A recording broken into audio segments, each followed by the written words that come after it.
Agimat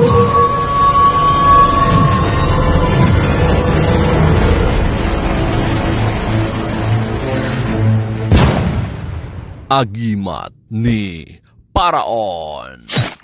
Mga kaagimat, i-shoutout ko lang yung mga napadala ko na item na hindi pa dumating sa pinadalhan ko.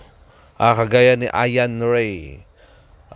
Nag-order siya sa akin last time, tapos last month mga kaagimat, tapos napadala ko na last April 22 mga kaagimat.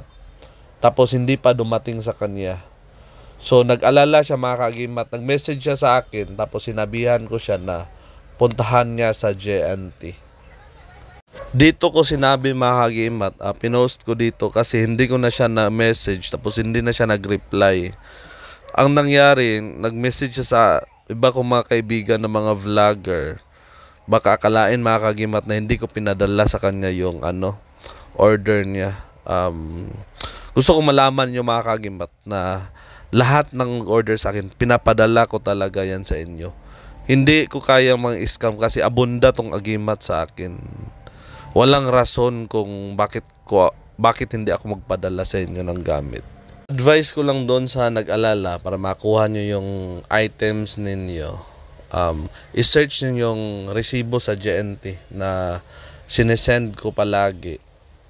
Tapos merong number dyan. Ma-search nyo yan or pumunta kayo sa JNT na station or office at ipakita ang resibo na to at tanungin sila kung nasaan na yung item mo.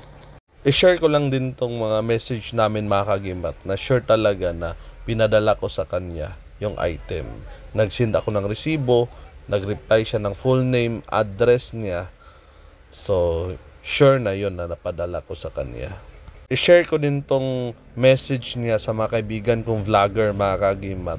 Baka sakali na sendan kayo, at least nag-explain na ako na pinadala ko. Baka hindi niya yung alam na kung paano i-search, kung paano. Hindi na rin kasi siya nag-reply sa akin. Baka at least kung makita niya itong video na to, malalaman niya kung saan niya i-claim yung items niya.